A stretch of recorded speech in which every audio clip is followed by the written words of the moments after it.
Well, welcome, everybody. We're very glad you can join us today. We are here for our webinar, which is launching a webinar series as part of our Law and Economics Symposium hosted by Analysis Group.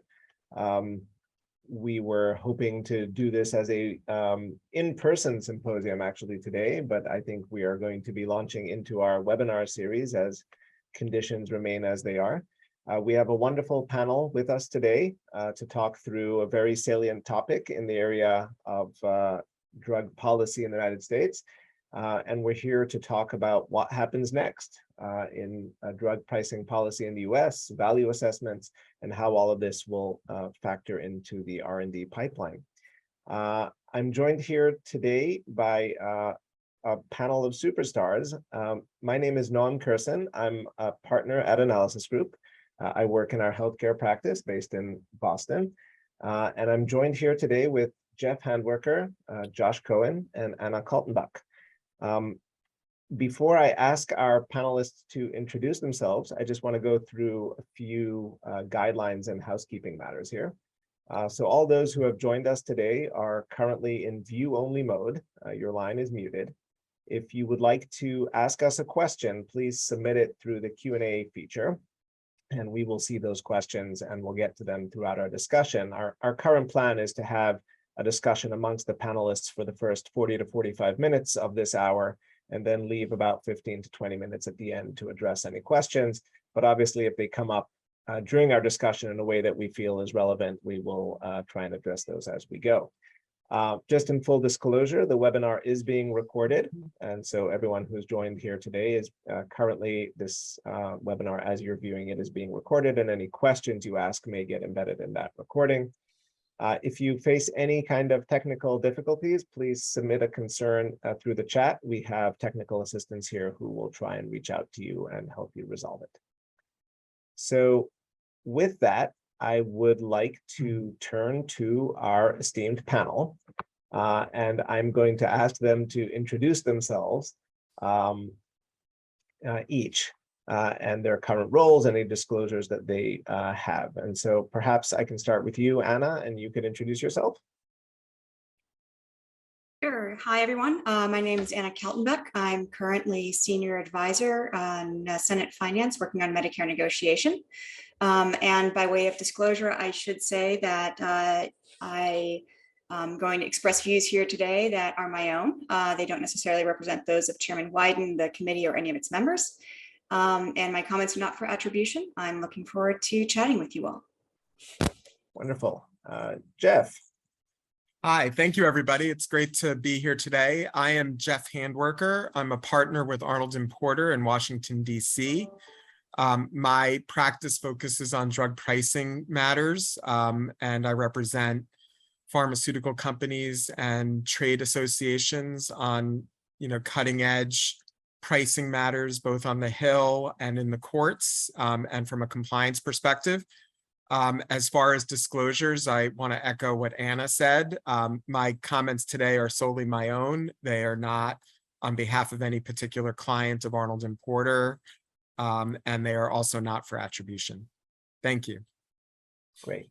And Josh. Yeah, hi, everyone, and thanks for having me today. Thanks, everyone, for coming.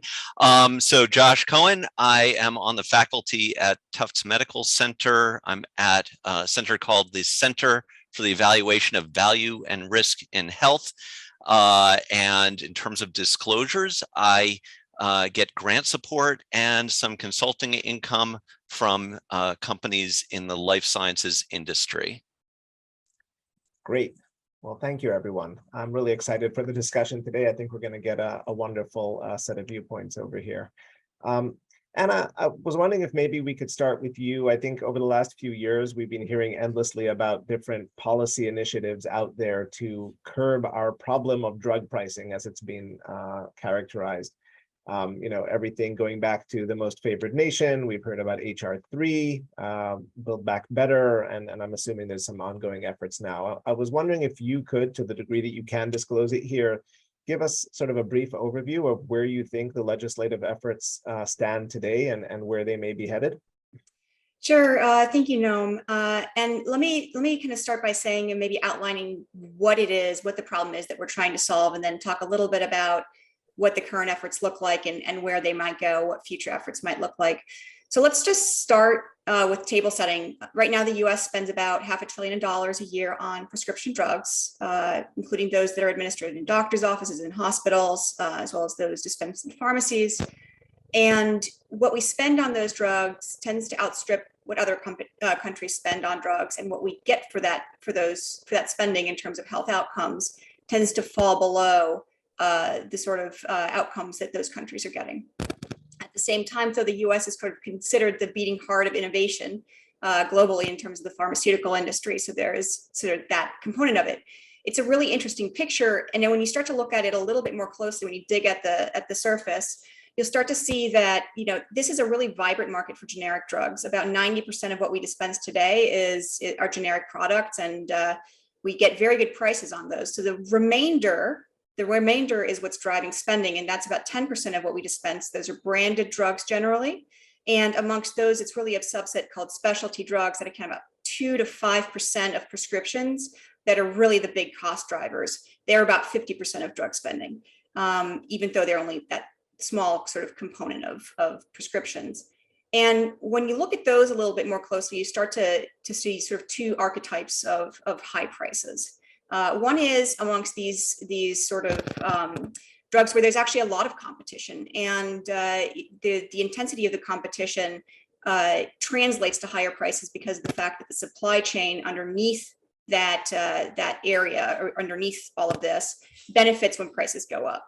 And then there's sort of a second group of drugs where there's not a ton of competition, either by virtue of protection, from any kind of competition, basically required coverage for health plans, or because they're just the only thing in the market, where that translates to monopolistic pricing behavior, which, classic economics 101. So ultimately what this all translates to, what patients see are high prices. And what people see when they look at this are high prices, and they want to throw solutions at it. I would argue that, and I think this is sort of the stance that we have taken on this, is you really, the three things that we're solving for here is the fact that we have high patient financial toxicity. It's the fact that we have managed to mistranslate competition into higher prices as opposed to lower prices where it exists. And it's because we don't have a lot of counterbalance to monopoly pricing power when that exists. And so the solutions to that, and I think I would argue the appropriate solutions to that target that directly. And I'm going to talk first about Build Back Better, which was House passed late last year, which reflects a substantial amount of what we had developed in the Senate as well. It was a relatively consensus proposal. The first thing it solves is financial toxicity to patients.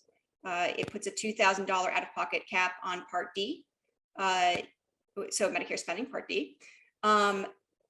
But you can't just do that, right? You can't just cap out-of-pocket costs, because if you don't, then if you do that with nothing else, you continue the trends that are sort of underneath that in the supply chain and in that monopoly pricing power that drives prices up. So taxpayers continue to get hit with higher taxes, consumers continue to get hit with higher premiums. So that we have to solve the second problem, which is the competition problem. And the way that we do that in Build Back Better is by redesigning the way that Part D pays for drugs. So shifting the liability away from the government in the catastrophic phase, where the government picks up the vast majority of costs right now, and sort of leaves plans, manufacturers, and everybody else in the supply chain they're sort of held harmless when patients get really, really expensive drugs for a continued period of time, as opposed to putting pressure on their bottom line. So that's what the Part D redesign does. And then the third component, which is what I've been working on extensively, is really Medicare negotiation. And the goal with Medicare negotiation is to really address that component, those drugs that end up being very high spending. A lot of them are very old and high spending simply because they've attained sort of these monopoly statuses. And that's sort of the three legs of the stool, if you will. You hold down the pricing, or you hold down the economic consequences for patients, while you also try to realign the market dynamics and sort of reassert market dynamics in the Part B and Part D benefits. Now, that's sort of the going assumption, is that this is sort of the proposal. This is the high watermark right now, right? This is what everyone is sort of thinking about. Of course, famously, Joe Manchin said no to our proposal late last year, but it still sort of sets the expectation around what reforms could look like. A lot of the other stuff that has come out of the Trump administration has sort of faded off of the scene recently. The MFN rule famously has been challenged in court and put on hold pretty extensively. The rebate pass-through rule, which would have put rebates through at the point of sale at the pharmacy, has also been has been repealed as well.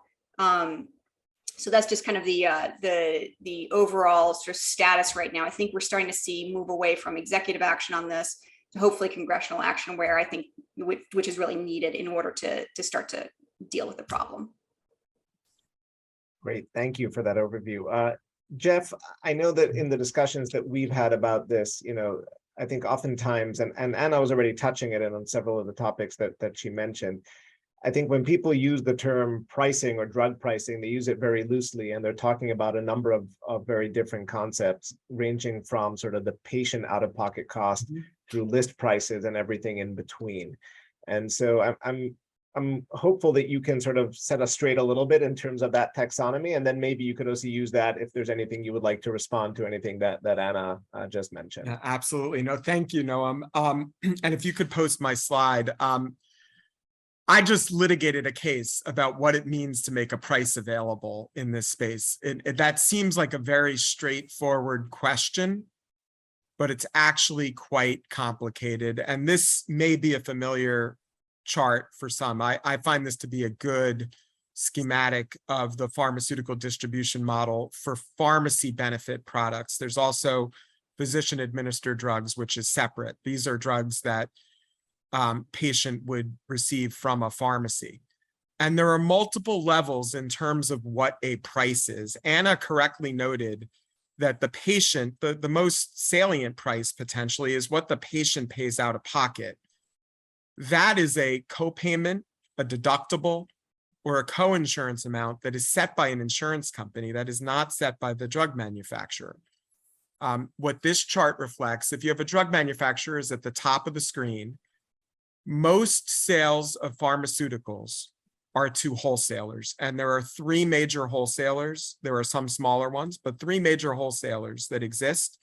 Those are McKesson, Cardinal, and AmerisourceBergen, each of which is a Fortune top 50 company.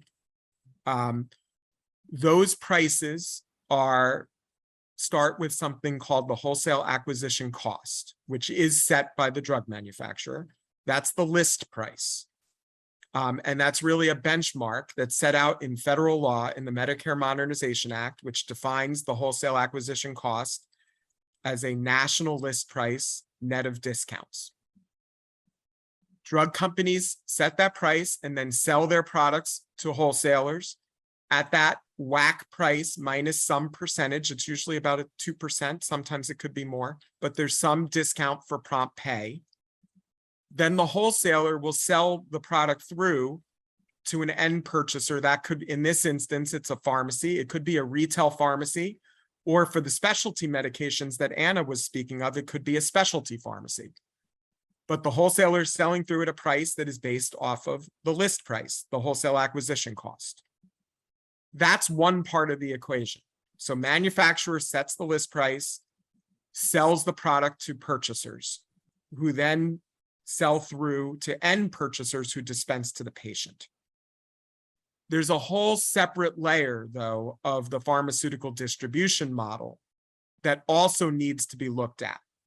And that's on the right-hand side of this chart.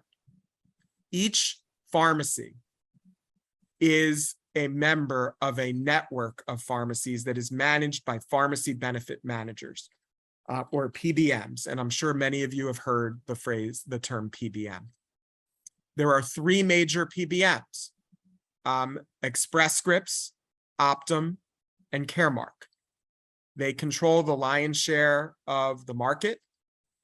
They have a significant amount of negotiating power.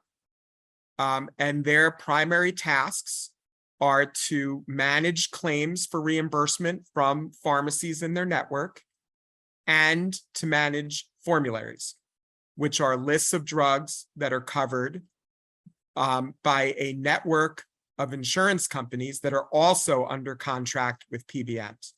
So PBMs are really managing two different networks. One is with pharmacies, and the second is with insurance companies. And you can see on this chart, on the very right-hand side, there's the third-party payer, which has a service agreement with PBMs and is providing reimbursement amounts to the PBMs that they are in turn receiving from pharmacies.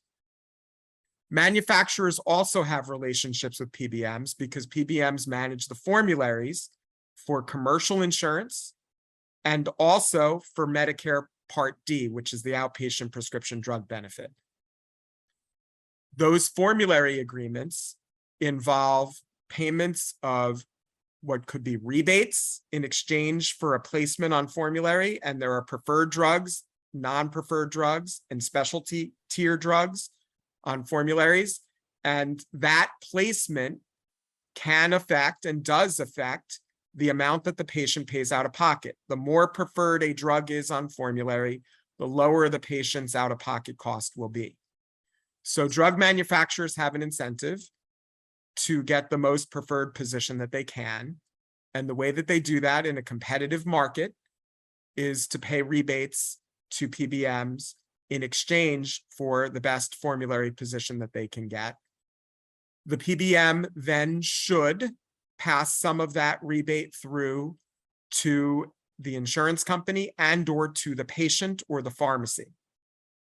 There is no visibility, at least from my perspective, into exactly how that money flows. When it goes from the manufacturer to the PBM, it is unclear to me how those monies are shared with insurers and with patients. And that's important because there is a difference between list price on the one hand, which is set by the drug manufacturer, and the net price, which is the amount that's actually charged to the insurer, which is the list price minus the rebate amounts and other concessions that come off of that list price. That difference between list and net is extremely important. And the net pricing is not always visible. And Anna's committee has done an excellent job of trying to ferret this out in terms of what the net prices really are and whether the incentives in the system are appropriately set up to ensure that the best value is going to the patient. There are other payments that exist that are relevant to pricing that I just want to touch on briefly between the manufacturer and the pharmacy benefit managers. It is not uncommon for pharmacy benefit managers to charge administrative fees to drug companies. Those fees are in exchange for the administration of the network of pharmacy contracts and the network of insurance contracts. They are generally a percentage of list price. And the Senate Finance Committee put out a report last year that set this out in some detail about how this works in one particular market. But in my experience, it's consistent across many markets, all managed markets, where there's a percentage of list price paid as an administrative fee. The PBMs have gotten more innovative in developing additional fees that they offer, including for data, access to portals, for other benefit management arrangements.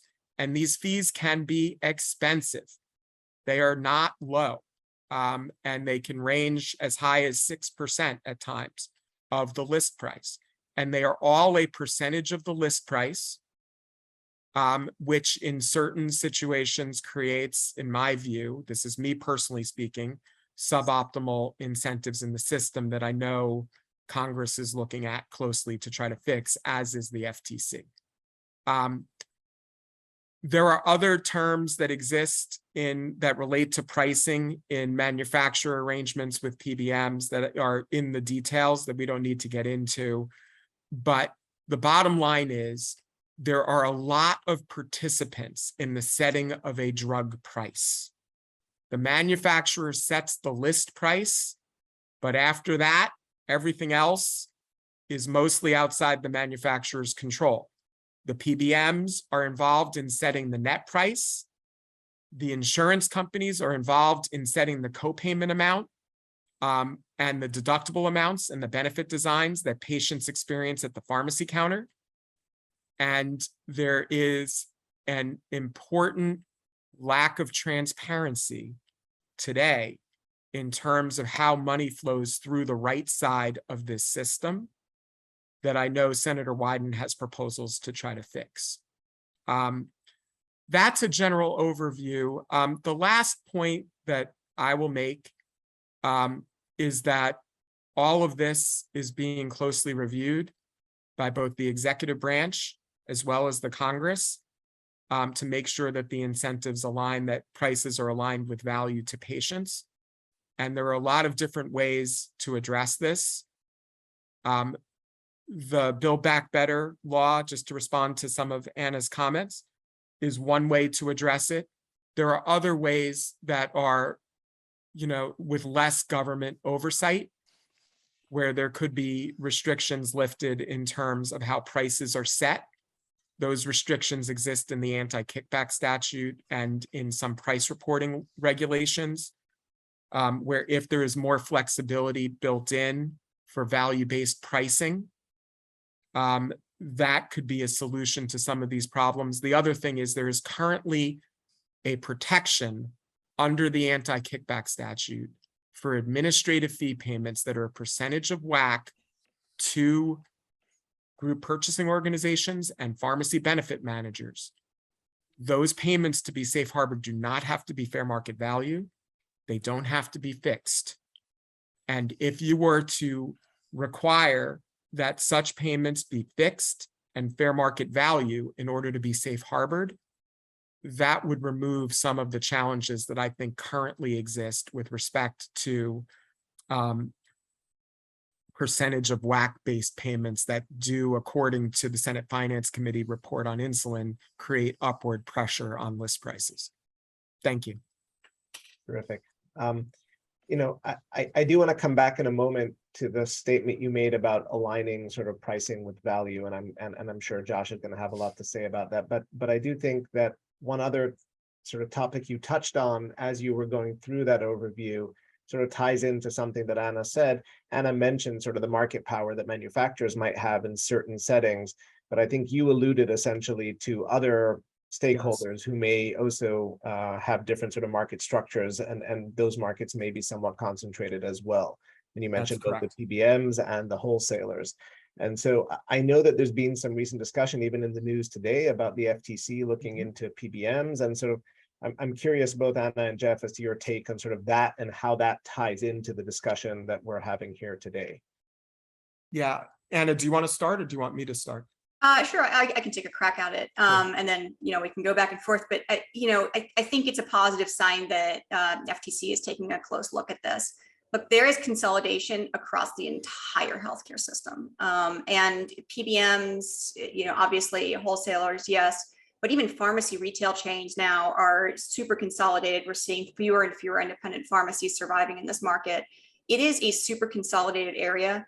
There is without a doubt purchasing power in play in that, to Jeff's earlier point, which is that the dynamics of the supply chain dictate a lot of how net prices play out. I would argue that they also dictate how list prices play out, but these things are intimately linked is an accurate observation. And what's interesting in the private market, of course, is that we've seen that consolidation to get that purchasing power. What's ironic, of course, is that Medicare can't currently negotiate, even though it would ostensibly have purchasing power. So this all goes back to the ability to negotiate, the ability to exert that power vis-a-vis other monopolists, right? This is sort of where it comes back to. That's one of the salient characteristics of that.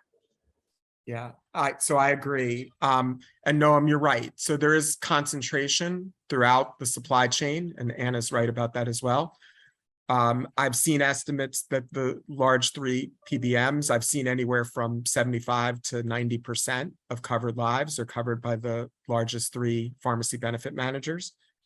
That does create pricing pressure. There's no question about that. The FTC is going to look into it. The other thing that Anna noted that I agree with, there has been consolidation up and down the supply chain. Over the last several years, there's been vertical integration of pharmacy benefit managers with large insurance companies and large pharmacy chains. So from the top down, there's an ownership structure. There are three silos now. You have Express Scripts owning Cigna, owning a specialty pharmacy. Similarly, on the CVS side, you have Caremark PBM at the top. You have Aetna Insurance, and then you have the CVS retail pharmacy, not to mention a specialty pharmacy, an Omnicare long-term care pharmacy, and Quorum, which is an infusion clinic, all under the same corporate umbrella. And then with Optum, you have Briova, which is their pharmacy, and United Healthcare, which is their insurance, their wholly owned insurance company in a subsidiary. So you have these three vertically integrated chains. And one of the things that I believe the FTC is going to look at based on the 6B order that they issued yesterday is whether that vertical integration results in any competitive harm to non-affiliated pharmacies, to the independent pharmacies, which is an issue that Senators Grassley and Wyden have been focused on. And it's an important one for the FTC to be looking at. Terrific.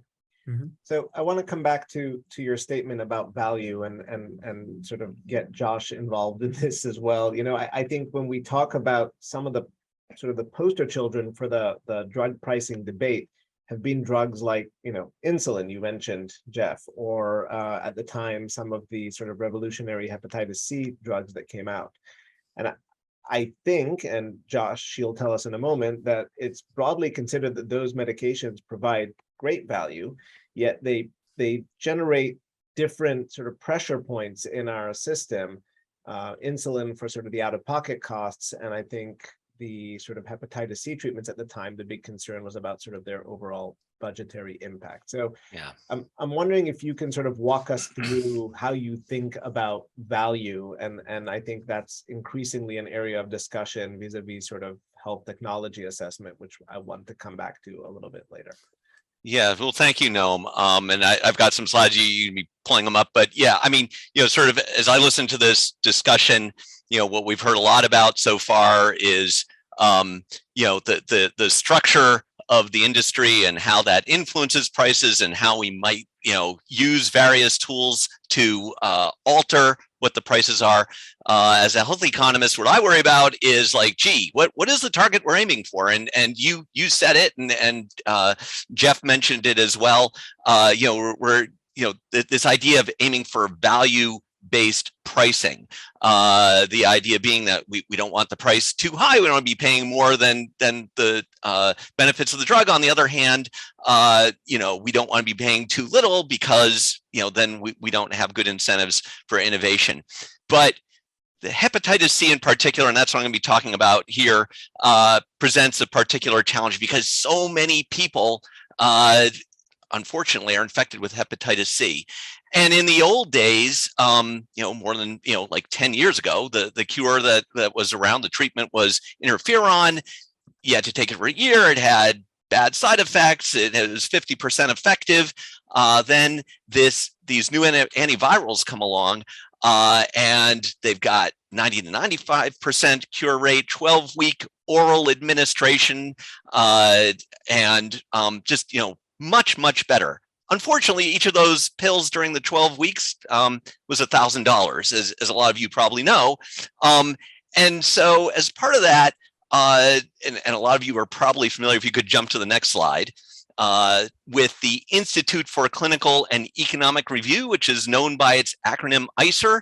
And that private organization conducts health technology assessments here in the United States. It doesn't have any government authority. It does conduct that.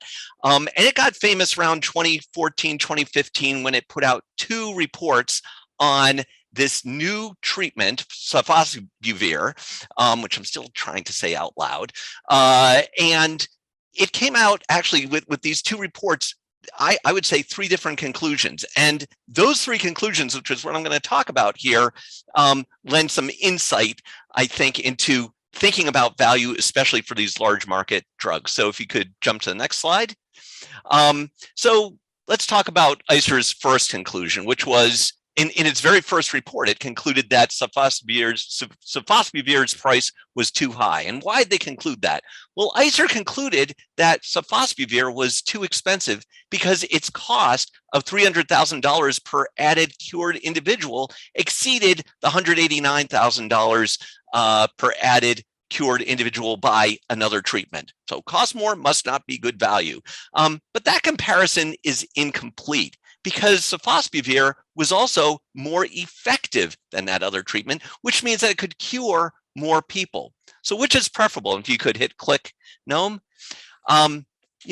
Curing more people and paying $300,000 a person, or paying only $189,000 per person, but being able to cure fewer people. And it's not enough to compare the cost per cured person. We also need a general yardstick that tells us if $300,000 per cure is a good deal, hence making it reasonable to cure more people, even though the cost per person's higher. Now, it turned out that ICER's first report garnered very little attention. And here's the finding from its second report, which found first, so it actually had 2 findings. And its first finding was actually the price is fine. And how they arrive at that? They said, well, we're going to look first at the incremental price. And so as you see in this table, $91,000 is sofosbuvir's price, or not the price, but the cost. So including everything, treatments and so on. And the old treatment, the cost was $63,000 if you include all the treatments necessary for people who aren't cured and so on. So you have an incremental cost of $28,000. So if you could hit click again, now you also look at the incremental benefits. And here, the incremental benefits are 1.4 quality adjusted life years. A lot of you have heard this term, quality. All it is a life year, and it's scaled by quality of life. So if you live a life in very good condition, relatively free of pain, high function, and so on, you get close to 1 quality. Otherwise, if things aren't as good, it's a lower number. Anyway, 1.4 quality. So what do we have here? What we have is an incremental cost of $28,000. We're getting 1.4 qualities. So divide those 2 and you get $20,000 per quality. That's the price we're paying for the qualities. And so, the question is that a good price? And so it turns out that health economists have looked a lot at what a quality is worth, and they've concluded that in the United States, not that we buy and sell qualities explicitly, but a quality is worth probably at least $50,000 or $100,000, maybe even $150,000. So $20,000 per quality, that's a pretty good deal. So yeah, if you could advance to the next slide. So now the third conclusion. So I just said, based on the value, ICER found that the price was fine, but then it finally concluded, said, no, actually the price is too high. Why? Well, not because the price exceeded the value, we just talked about that, but because the population is so big that the budget impact makes it unaffordable. And so that raises a question, should budget impact matter if a drug's health benefits exceed its costs? And so, we often do not consider price or budget when we're looking at things. So yes, sofosbuvir is $10 to $15 billion. It's more than $2 billion. But if we were minimizing the budget for vacation, for example, as in this picture, what would we do? We would just have vacation at home because that would minimize the budget impact, right? And that's not how we do things.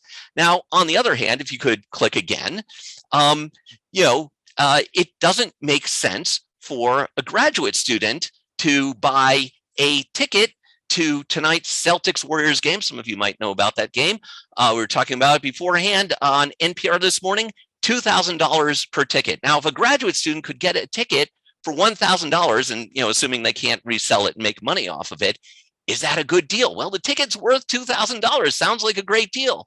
But if they can't make their rent next month as a result, that suggests that they can't afford it. Now, what went wrong there? What went wrong there was that the value for the ticket is not right for the graduate student. That ticket is not worth $2,000 because the sacrifice we have to make, or the graduate student has to make, is too great for the gain that's being made. Now, going back to hepatitis C, if it turns out that by purchasing sofosbuvir and treating everyone, we have to make just unbearably bad sacrifices in other areas like education, defense, whatever, well, that would suggest that maybe our value benchmark for QALYs is likewise too high, and we have to adjust that down. So yeah, advance to the next slide, please. So some follow-on questions.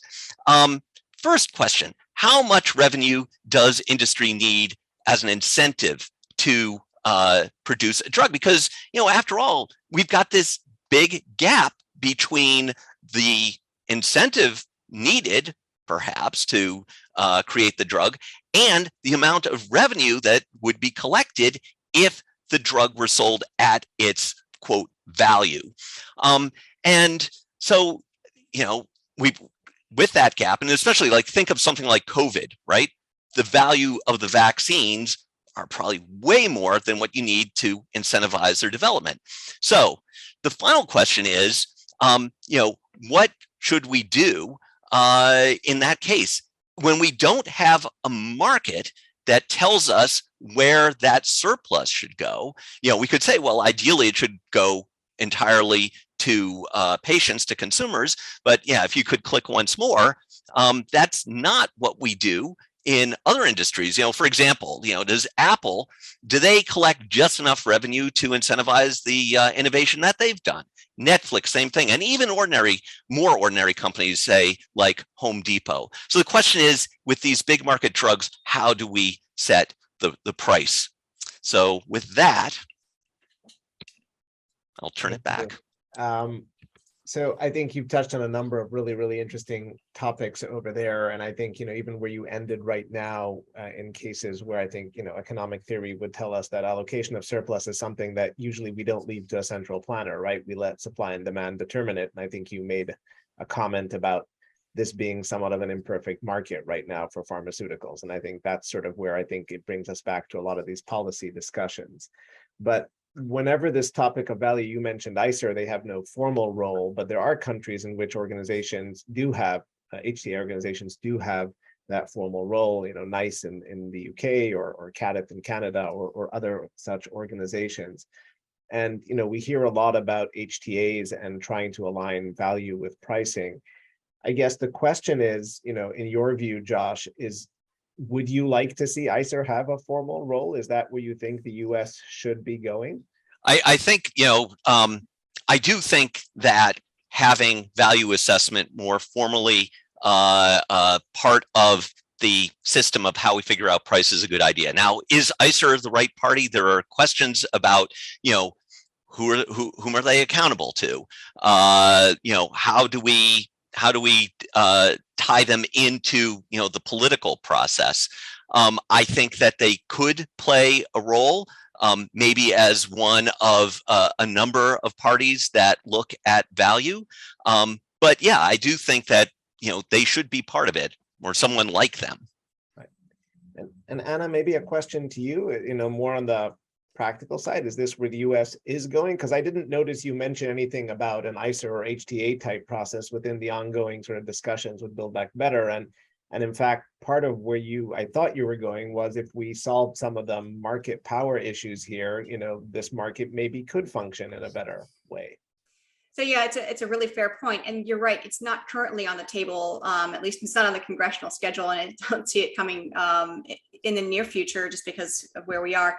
But we're focused right now a lot on dealing with problems that have very little to do with value at the end of the day. A lot of the drugs that we're talking about in terms of the congressional actions we're looking at are really older drugs that have been on the market for a long time. They've recouped their reward for innovation, and it's time to start paying for something else, right? I mean, I think that's it's a fair thing to say. So I do think that HTA has its place. I will say, and I know this isn't necessarily the question that you asked, but given Josh's absolutely rollicking review of the roller coaster of hepatitis C pricing, I think it's a fair thing to say that we actually do think about trade-offs in policy, right? It's in particular in reconciliation, which is what Build Back Better is, right? It's basically a budgetary exercise where you inform the different, Senate committees, this is how much money you have to raise or how much money you have to spend. And in doing that, it raises the question, well, which provisions are you going to spend money on? Where are you going to spend that money? Where are you going to take it from? And so in that respect, it does have that element of trade-off in it. Ideally, I think the thing we haven't really touched on yet is innovation here, right? How do we foster innovation? And if we want to spend a lot of money for drugs, there's nothing wrong with spending a lot of money for drugs, but it would be great if we spent that money in such a way that the best drugs get the best prices, right? And less effective drugs maybe get a little bit less. And I think that's the effect, that's the dynamic that you see in a lot of these countries. Like, even Germany doesn't use cost effectiveness analysis, but they do have this sort of view of whether or not something has an incremental benefit, right? I think coming back to that notion of saying, well, what is the value to the system of a product and then rewarding it accordingly also has a beneficial sort of effect upstream to innovators who are thinking about what the next big thing is, where should we be investing our money? And my concern right now with the state of innovation in the United States is really that we're not exactly there. And that's where the puck should go next, right? It's can we solve this problem that we have now with these aging products and move towards where we are actually creating a market incentive that really makes the opportunity happen for the best drugs?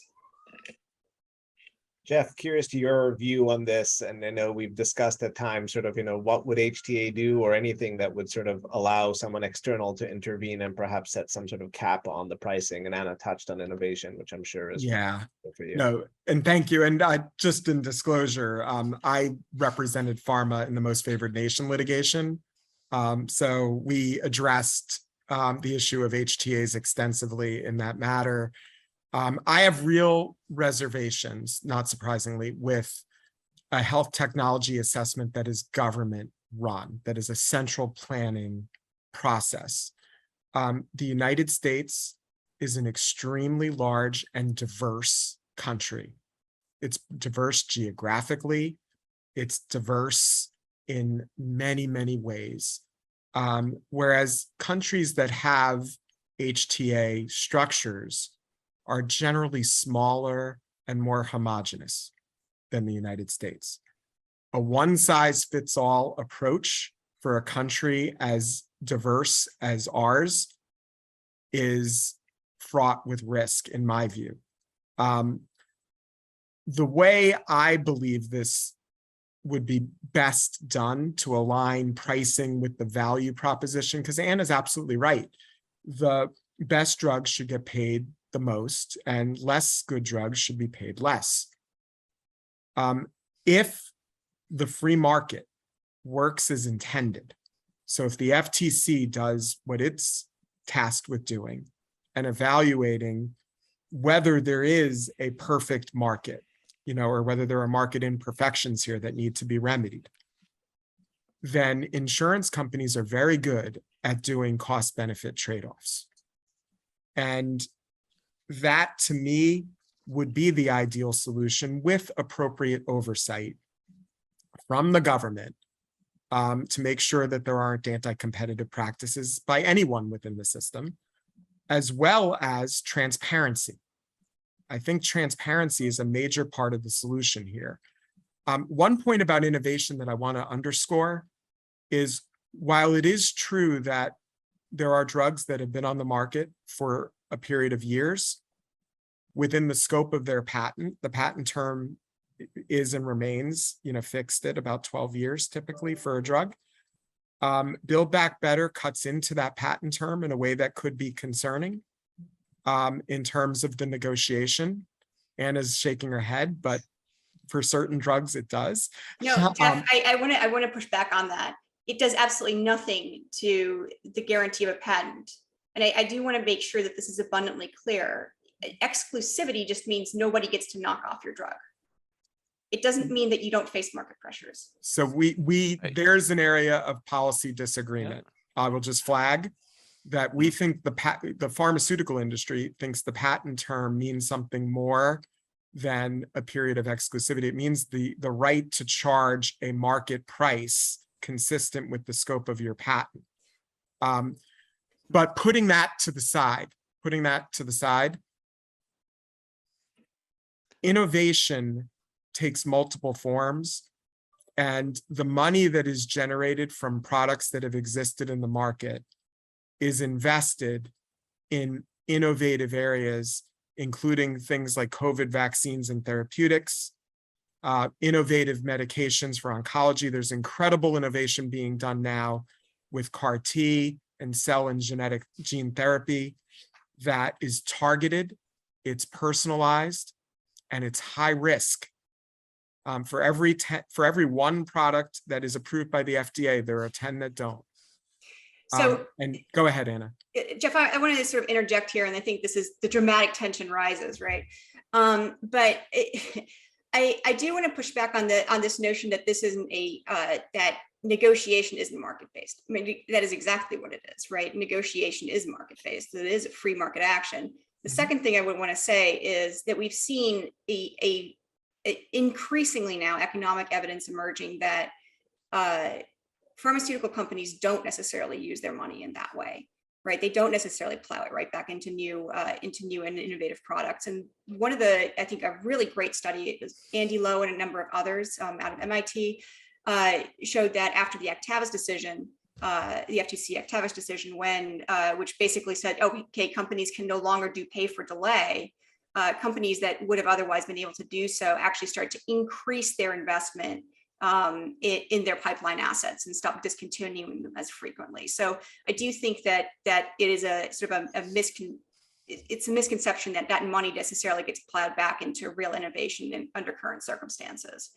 I think just to step away a little bit from the details of the disagreement here, I think there is sort of a general theme that has emerged here about sort of, the fact that something that will potentially set caps or intervene in the ability to price the products, there is this concern, right, about sort of what that does for incentives for innovation. And I think some of the concerns, at least that were raised at the time around some of the HR3 type provisions and others, or even going back to Jeff's point about MFN, was that we were going to be perhaps penalizing sometimes the most successful and most innovative drugs in ways that would create sort of perverse incentives for sort of their future development. And so I think at the end of the day, most people, I think, agree directionally on this. The question really ends up being sort of an empirical one of how much are we willing to sacrifice in innovation for some of these sort of potentially reduced prices. And I don't know if there's an organizing way to think about that. Yeah, and can I just add on that, Noam, just an important point. The future innovation is in personalized medicine. I just want to underscore that. These are medicines that target specific tumors in specific patients and are manufactured for that patient. So we're talking the most micro of treatments and the most innovative and potentially curative. And the incentive for innovation cannot be understated. And while, Anna makes the argument that government negotiation is market-based, I very respectfully disagree. There is no market participant on earth that has the buying power of the US government or the immunities that the US government has. You cannot sue the US government for a tort claim. You can't sue the US government for acts that occur in their official capacities. There is no free market participant on earth that has those immunities or rights or bargaining power. That effectively devolves into a price control. And that's dangerous for innovation. And I just want to underscore that, especially when the innovative environment is so focused now on medicines that can really change people's lives. I want to underscore on CAR T in particular, you're talking about children with rare forms of cancer who have no other treatment options. And there's a medicine that exists now, 2 medicines that have 83% complete response rates. And that's because those companies were able to innovate with money that they generated from products that have been discussed in this panel today.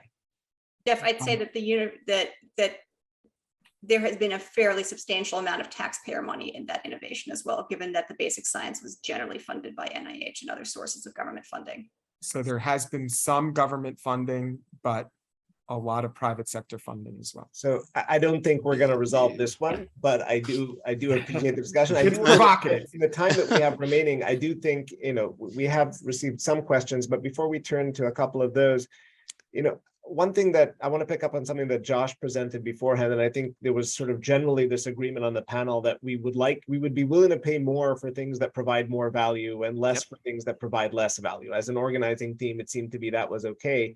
But Josh, I wonder what your thoughts are. There have been a lot of critiques about sort of the mechanism that's used to assess value, your workhorse quality and cost effectiveness. And I think we've seen a lot of discussions about, does that truly capture the value of innovation in an appropriate way? And by submitting to that kind of process that I know you're a supporter of to some degree, are we handicapping ourselves or limiting how we're measuring? Yeah, I mean, the quality is terrible. That I mean, we've written about this.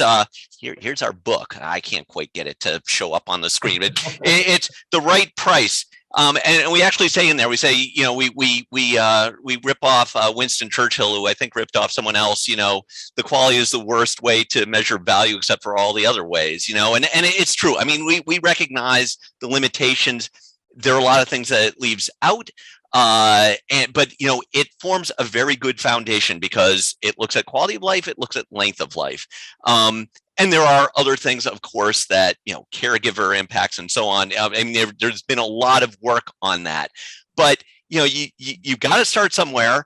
I believe that it is a good start. And I do think that, even if, again, if we had the government or anyone else negotiating price, whoever it is has to have a target that they're aiming for. So this is a way to do that. And I also think, to go back to what I said before, we should not have just one organization doing it. Just from a scientific point of view, you need to have different organizations measuring value and acting as a check on each other. So essentially you're saying we don't have sort of one organization, because this actually came up in a question, like, is there really a neutral party that we trust over here to be sort of the arbiter of There's value? never a neutral party for anything, which is why, in science and everything else in life, you need to have different parties, providing their analyses, their ideas in as open a way as possible, so that we can be checking each other, and where we disagree, if we have it open, like, to get into real nerdy weeds, open source models, so that we can look at what we're all doing, then we can have arguments about the science, quite frankly, and not just say, well, that must be wrong because, you're working for this party, the payer or the industry, and that's what your interest is. And so if we think about sort of a recent salient example, which was, perhaps the approval of Aduhelm for Alzheimer's, I mean, is the system working well there or not working well there from each of yours perspective? I can chime in here. I mean, I think the approval of Aduhelm was an FDA decision. FDA does not take price into account. So let's step back from that a second. I'm not going to opine on whether or not the FDA made the right choice in approving Aduhelm on the basis of its clinical profile. What I will say is that the situation did prove out that Medicare does have discretion in terms of what it covers. It had nothing to do with price either, notably. The NCD had nothing to do with price. It had everything to do with, so the national coverage determination process is something that Medicare can use in order to see, to essentially determine whether or not there should be, whether it is necessary, as a reasonable to cover a product. And I think Aduhelm just did not meet the criteria for full coverage. And this is one of those interesting cases where we didn't even talk about a price. Right. and getting back to the Germany example, this would have been a question of like, where's the incremental benefit? The one point I'll make, I agree with Anna. The one point I'll make on Aduhelm and the Alzheimer's class more generally is we do have to be careful about regulating on a class-wide basis. One of the concerns with the NCD, the National Coverage Determination here, is Aduhelm has its specific safety and efficacy profile. There are other products in pipelines that have different profiles that haven't been considered by the FDA yet, but that could potentially be affected by that national coverage determination in a way that I don't think is good for patients or for CMS. And as a matter of policy, that's something that is really important. We should look at each drug on its own merits, cost and clinical and safety benefits, rather than in situations like this, a class-wide evidence development assessment, which could potentially, there could be future Alzheimer's treatments that are very different profiles from Aduhelm, different prices than Aduhelm, and is right, that's not part of FDA's mandate. It is potentially part of CMS's mandate. But I think it's important to look on a drug by drug basis. I somewhat agree, Jeff, but I will say that, the question at the core of the national coverage determination is actually really whether or not the amyloid plaque hypothesis bears out, right? Yeah. And I think you can't get away from that on a drug by drug basis if the drug alters amyloid plaque, right? If it acts on that. So I don't know that in this particular instance, we can't predict the future. We can't tell what these things are going to show in clinical trials, and perhaps what they will show is so overwhelmingly positive that CMS will reconsider, and they've said that they will. They've basically signaled very strongly that if something comes out with strong evidence that they will revisit this. Mhm. But I do think that it's important to sort of point to the fact that there's a scientific basis for that decision. Well, the government certainly strongly believes there is a scientific basis for that decision, and perhaps that is true with regard to Aduhelm. I just think the clinical data for each drug should be looked at by the FDA and evaluated based on its own merits. And if there is strong clinical data supporting an approval and broad coverage for a future drug, it's important that we not have overbroad coverage determinations. That's the concern here. You may be right about the amyloidosis, the amyloid plaque issue, Anna, but I'm aware of situations where there are drugs in pipelines that do have different profiles than Aduhelm. And it's important to maintain flexibility in coverage. That's my only point on this. I think we agree on that. Yeah. So, Jeff, Anna, Josh, I just want to say thank you for your time. We're sort of nearly on the hour. This was a wonderful discussion, and I really appreciate you taking the time to educate our audience on this. I am going to, at this time, plug our next webinar. We know the summer months are ahead of us, but we are planning another in our series of webinars on September 14th. So stay tuned for more details, and we hope you can join us for that as well. So thank you all for joining us, and hope you have a wonderful rest of your day. Great. Thanks again. Thank you, Noam. Thanks for inviting me. Thank Pleasure. you for having me. Nice to see you.